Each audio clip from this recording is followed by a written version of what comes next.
अस्सलाम वालेकुम। तो वेलकम है आप लोगों का एमराज चैनल में। आज हम वीडियो बना रहे हैं JF-17 ब्लॉक 3 क्यों लेट है उस पर, क्योंकि बहुत से लोग इस बारे में परेशान हैं और बार बार मुझसे सवाल भी किया जा रहा था। लेकिन वीडियो में आगे बढ़ने से पहले अगर आप चैनल पर पहली दफ़ा हैं तो चैनल को सब्सक्राइब कर लें, वीडियो को लाइक कर दें एंड हमारी वीडियोज़ को शेयर कीजिएगा एंड बेल आइकन को दबाना मत भूलिएगा। सबसे पहले मैं आपको बताता चलूँ कि JF-17 ब्लॉक 3 की जो फर्स्ट फ़्लाइट हुई थी वो 19 दिसंबर आई थिंक और 2019 में हुई थी। दिसंबर 2019 में इसकी पहली फ़्लाइट होती है। उसके बाद मार्च 2020 में जो यांगवी चीफ प्रोजेक्ट डिज़ाइनर थे JF-17 और J-10C के, उन्होंने अपने एक इंटरव्यू में कहा था कि पाकिस्तान और चाइना मिलकर अब प्रोडक्शन जो है JF-17 ब्लॉक 3 की उसे रैंप अप करने जा रहे हैं, मतलब कि प्रोडक्शन तेज़ कर रहे हैं। और उसी वक्त उन्होंने मार्च 2020 में बताया था कि 2 प्रोटोटाइप इसके बनाए जा रहे हैं। फिर इसके प्रोटोटाइप की तस्वीरें दिसंबर 2020 में सामने आती हैं, जो मोस्ट प्रोबेबली आपने भी देखी होंगी। इसके मुख्तलिफ प्रोटोटाइप की तस्वीरें हैं।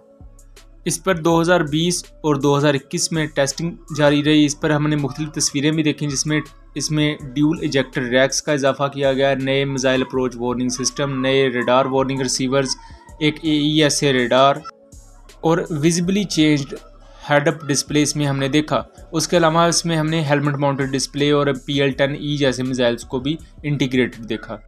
ये सब होने के बाद हम सब पाकिस्तानियों की उम्मीद थी कि 23 मार्च 2022 की जो परेड होगी उसमें JF-17 ब्लॉक 3 हमें नज़र आएगा। लेकिन अनफॉर्चुनेटली ऐसा नहीं हुआ, क्योंकि 23 मार्च 2022 से पहले जब J-10C की इंडक्शन हुई तो उसकी इंडक्शन से पहले डेट यही थी कि J-10C और JF-17 ब्लॉक 3 को इकट्ठे इंडक्ट किया जाएगा। लेकिन जब इंडक्शन हुई तो सिर्फ J-10C की हुई, JF-17 ब्लॉक 3 में कहीं नज़र नहीं आया।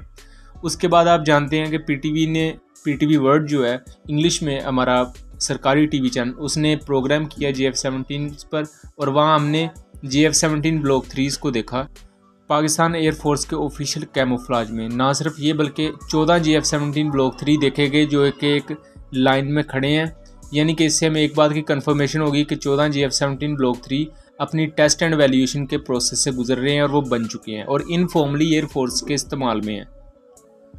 लेकिन यहाँ जो लोगों का दिल टूटा है, मतलब पाकिस्तानियों, कि 23 मार्च 2022 की परेड में JF-17 ब्लॉक 3 क्यों नहीं था, तो बहुत से पाकिस्तानियों के जज्बात कुछ इस तरह के थे। ओ भाई, मारो मुझे, मारो मुझे, मारो नहीं, ये मजाक हो रहा है। एक सेकंड यार, मजाक हो रहा है। सबसे पहले मैं उन लोगों को जवाब देता चलूँ जो टाइमलाइन पर एतराज़ कर रहे हैं कि एयरफोर्स ने तो कहा था इस वक्त इंडक्ट हो जाएगा, अभी तक इंडक्ट क्यों नहीं किया, क्यों नहीं इंडक्ट कर रहे जब इतने बन चुके हैं ये वो।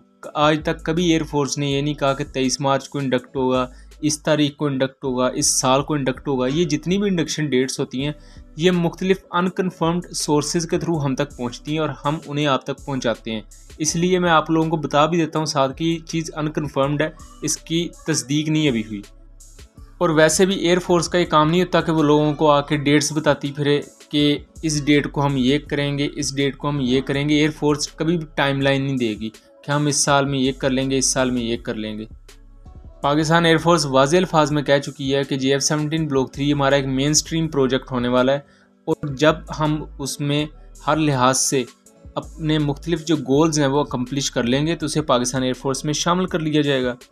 अब यहाँ फिर बात आई थी कि लेट क्यों इतना हुआ है अगर प्रोजेक्ट, तो ये इतना लेट नहीं हुआ। हम 23 मार्च 2022 को एक्सपेक्ट कर रहे थे और अब हमें पता है कि इस साल के एंड से पहले ब्लॉक 3 हमारी सर्विस में आ जाएगा। तो ये कुछ माह की डिले है, ये कुछ सालों का डिले नहीं है। क्योंकि बहुत से जो भारतीय दोस्त हैं जिनका अपना तेजस पिछले 40 साल से बैठा हुआ है रुखसती के लिए, लेकिन अभी तक एयरफोर्स के हाथों उसकी रुखसती नहीं हुई, लेकिन वो ब्लॉक 3 के इस कुछ महीनों के डिले पर बातें कर रहे हैं। तो उनको मैं बताता चलूँ कि 40 साल का डिले काफ़ी होता है मेरे ख्याल से किसी जहाज़ के लिए। तो JF-17 ब्लॉक 3 का कुछ वजूहात की बिना पर 1 या 2 महीने का डिले आया है इसमें।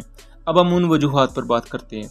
सबसे पहला रेडार इंटीग्रेशन है। एक ट्विटर स्पेस में जिसमें मुख्तलिफ डिफेंस एक्सपर्ट थे, तो वहाँ बात ये चल रही थी रेडार इंटीग्रेशन को पहले से मज़ीद बेहतर किया जा रहा है। क्योंकि आप जानते हैं कि JF-17 में पुराने वाला RD-93 इंजन है, उस इंजन के चलते हमें KLJ-7 AESA रेडार की कारकर्दगी भी अच्छी चाहिए। क्योंकि जो AESA रेडार्स होते हैं ना, ये एनर्जी ज़्यादा मांगते होते हैं। नॉर्मल जो पल्स डोपलर रेडार होते हैं ये अच्छे तो होते हैं, लेकिन ये इनका एक समझ ले ड्रॉबैक भी है कि इनको एनर्जी ज़्यादा चाहिए होती है।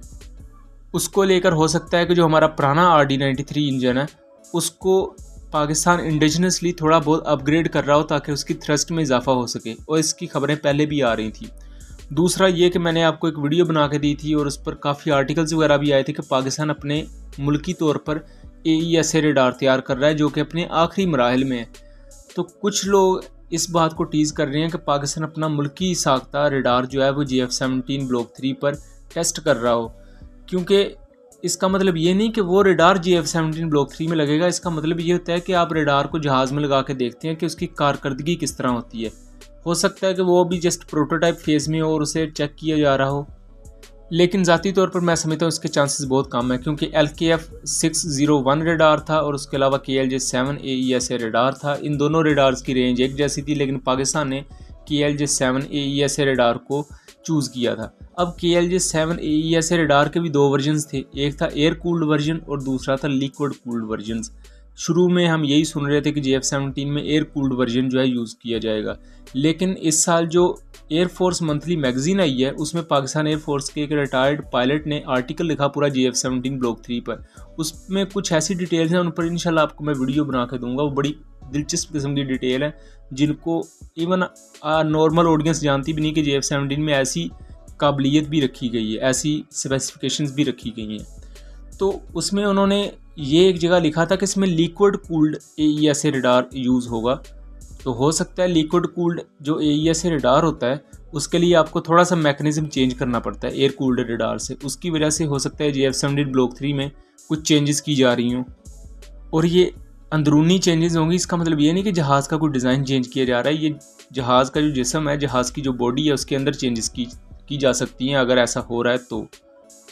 उसके अलावा जो इस प्रोजेक्ट में डिले आया है उसकी एक बड़ी वजह इंजन भी हो सकता है। कुछ अरसा पहले, कुछ 6 या 7 माह पहले एक स्टेटमेंट सामने आई थी रशियन लैंग्वेज में, जिसमें ये लिखा था कि रूस जो है वो RD-93MA जो इंजन है GF-17 ब्लॉक 3 के लिए एक्सक्लूसिवली बनाया गया था इंजन, उसके 400 यूनिट्स तैयार करेगा। वो रशियन स्टेटमेंट आप इस वक्त स्क्रीन पर देख भी सकते हैं। इस रशियन स्टेटमेंट के मुताबिक अगर 400 RD-93MA इंजन बनाने हैं GF-17 ब्लॉक 3 के लिए, मतलब कि मुस्तकबिल में हम 400 या इससे हो सकता है थोड़े से ज़्यादा GF-17 ब्लॉक 3 के यूनिट्स बनाएं, और ये सिर्फ पाकिस्तान नहीं इस्तेमाल करेगा। आपको पता है कि बहुत से दूसरे ममालिक भी GF-17 ब्लॉक 3 में दिलचस्पी का इजहार कर चुके हैं और वो GF-17 ब्लॉक 3 को ख़रीदना चाहते हैं। तो 400 RD-93MA जो अपग्रेडेड इंजन हैं उनकी यहाँ बात की गई कि वो उन्हें तैयार करेगा रशिया, लेकिन अभी तक उसकी कोई ख़ास खैर खबर नहीं है। दूसरा, आप जानते हैं कि रिसेंटली रशिया पर पाबंदियाँ लग चुकी हैं एंड पाकिस्तान देख रहा है कि अगर उसे WS-13 इंजन मिल जाए, लेकिन WS-13 में मसला ये है कि वो अभी इतना ज़्यादा टेस्टेड इंजन नहीं है, कोई मैच्योर प्लेटफॉर्म नहीं है जिसको पाकिस्तान एयरफोर्स इस्तेमाल करेगी। तो पाकिस्तान एयरफोर्स वक्ती तौर पर जो पुराने RD-93 इंजन हैं उनको थोड़ा बहुत अपग्रेड करके ब्लॉक 3 में इस्तेमाल करेगी ताकि उसकी AESA रडार की जो एनर्जी कंजप्शन है उसको सही किया जा सके, उसको बैलेंस किया जा सके और जहाज़ की परफॉर्मेंस पर असर ना पड़े। लेकिन डेफिनेटली पाकिस्तान एयरफोर्स मुस्तकबिल में नए इंजन की तरफ देख रही है। वो RD-93MA ना हुआ तो वो WS-13 हो सकता है, या कोई और इस तरह का इंजन हो सकता है। इंटरनेशनल डिफेंस एनालिसिस जो हमारे पाकिस्तान के एक बहुत ही मकबूल चैनल है, उन्होंने अपनी वीडियो में इसी रिलेटेड उन्होंने वीडियो बनाई थी और कहा था कि इसमें हो सकता है कि ड्यूल इजेक्टर रैक्स की इंटीग्रेशन का कोई मसला हो। तो मैं मोस्ट रिस्पेक्टफुली इस बात से एग्री नहीं करता कि ऐसा कुछ है, क्योंकि ड्यूल इजेक्टर रैक्स की हमारे सामने पहले भी तस्वीर आ चुकी है और ड्यूल इजेक्टर रैक्स को इस पर इंटीग्रेट किया जा चुका है। और मैं नहीं समझता ड्यूल इजेक्टर रैक्स को इंटीग्रेट करना कोई इतनी बड़ी या इतनी कोई ख़ास चीज़ है जिस पर इतना वक्त लगेगा। और जो इस तरह के बड़े प्रोजेक्ट्स होते हैं उनमें डिलेज आते हैं। इवन F-16 की जो डेवलपमेंट थी वो रोक दी गई थी, क्योंकि जो ऑफिशियल्स थे अमेरिका के वो ये समझते थे कि F-16 को अगर बनाएंगे तो F-15 की कारकर्दगी मुतासर होगी, या F-15 का जो दुनिया में इमेज है वो ख़राब होगा F-16 की वजह से। लेकिन बाद में जो डिप्टी सेक्रेटरी थे डिफेंस डेविड पैकर्ड, उन्होंने दोबारा इसको बहाल करवाया था F-16 को। सिर्फ इतनी छोटी सी बात पर F-16 का प्रोजेक्ट तक रोका गया था। और जो डेविड पैकर्ड थे उन्होंने ये कहा था कि ये कम्पेटिटिव प्रोटोटाइपिंग का उन्होंने निज़ाम लेकर आए थे कि मुख्तलिफ़ कंपनियों को बिड दी जाए, या उर्दू में हम जिसे ठेका कहते हैं वो दिया जाए, कि मुख्तलिफ़ कंपनीज़ अपने जहाज़ को प्रोटोटाइप की शक्ल में बना के लाएँ। जिसका जहाज़ अमेरिकन एयरफोर्स को पसंद आए अमेरिकन एयरफोर्स उस कंपनी को कह दे कि जी आप हमारे लिए ये जहाज़ इतनी तादाद में बना दें। तो JF-17 एक अच्छा खासा प्रोजेक्ट है, और जो लोग इंडियन साइड से ये कह रहे हैं कि इसे बंद कर दिया गया है, तो ऐसा कुछ भी नहीं हुआ। जो प्रोजेक्ट कमा के दे रहा है चाइना और पाकिस्तान को, चाइना और पाकिस्तान बेवकूफ़ हैं कि इस प्रोजेक्ट को बंद कर देंगे। और ये प्रोजेक्ट का जो डिले है ये मैक्सिमम 2 से 3 महीनों का आया है, क्योंकि हम 23 मार्च 2022 को एक्सपेक्ट कर रहे थे आ जाएगा, लेकिन अभी उस पर अभी भी मज़ीद टेस्टिंग और एवेल्यूएशन जारी है। और ये इस साल के इख्तिताम से पहले पाकिस्तान एयरफोर्स का हिस्सा होगा, ये मैं बात आपको वाज़े करता चलूँ। और ये जो डिले 2-3 माह का है, इसको बहुत से लोग उछाल रहे हैं। मैं आपको बताता चलूँ, F-35 प्रोग्राम जो रिसेंट चल रहा है, दुनिया का नंबर 1 एयरक्राफ्ट माना जाता है, उसमें बहुत सी डिलेज़ आ रही हैं। उसके स्पेयर पार्ट्स में उसके कुछ सॉफ्टवेयर्स हैं वो हैंग हो जाते हैं। मतलब कितना जदीद एयरक्राफ्ट है और उसमें भी ये मसले मसाइल हैं। हाल तेजस को आप देखें 40 साल हो गए हैं। खैर वो तो प्रोजेक्ट ही फिर किसी दूसरी दुनिया का लगता है।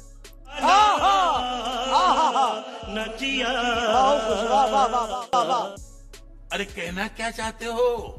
तो मैं अपनी पूरी बात को यहाँ सम अप करूँ तो बेसिक जो 2 यहाँ बेसिक डिलेज हो सकते हैं, या तो AES से रडार की इंटीग्रेशन पहले से बेहतर की जा रही हो, इसकी जो इलेक्ट्रॉनिक्स या एवियोनिक्स है उसमें कुछ चेंजेस की जा रही हो, या जो पावर प्लांट है इसका, यानी कि इंजन जो है, जो इस वक्त पुराना इंजन यूज़ किया जा रहा है। लेकिन मेरा ख्याल है कि पाकिस्तान एयरफोर्स देख रही है कि हो सकता है न्यू इंजन देखा जाए, या अगर पुराना इंजन भी यूज़ करना है तो उसे कुछ अपग्रेड किया जाए, ताकि उसकी जो थ्रस्ट है या उसकी जो पावर प्रोडक्शन कैपेबिलिटी है उसे ज़्यादा किया जा सके, ताकि ये नए जहाज़ को अच्छे तरीके से उसकी पावर कंजप्शन या उसकी जो ज़रूरियात है वो पूरी कर सके। तो उम्मीद करता हूँ आप लोगों के सवालात का जवाब मिल चुका होगा। चैनल को सब्सक्राइब कीजिएगा, वीडियो को लाइक कीजिएगा। मिलेंगे अगली वीडियो में, तब तक के लिए अल्लाह हाफिज़।